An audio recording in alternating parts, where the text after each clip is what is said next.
Hi, boys and girls. My name is Mr. K, and I'm going to show you how to complete a book report that your teacher shared with you.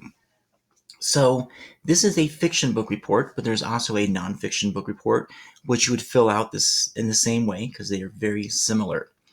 Anytime you see a green shaded in box, that is where you need to type in the information that it's looking for.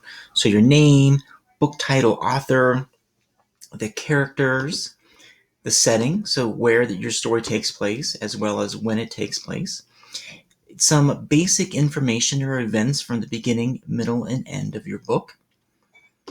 The second page is the theme. What do you think the theme, or what is the author's main message in the story? Try to find 3 new words that you can add to your vocabulary. So write down the word, the page that they were found on, and then look up in the dictionary to find the definition of that new word. Then it gives you an opportunity to make a text connection.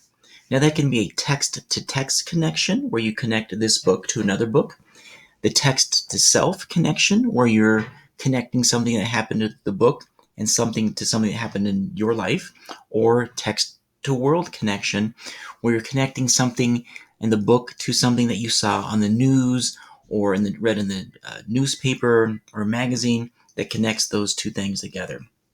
Give it a rating of 1 to 10. 1 meaning that you would never read that book again, and 10 would be that you love it and want to read it over and over. And then recommend it to a friend. Would you recommend it to a friend? Once you complete this, then you can share it with your teacher so they can see the great work that you are doing. Thank you for watching this video. If you have any questions, contact your teacher, and good luck with this.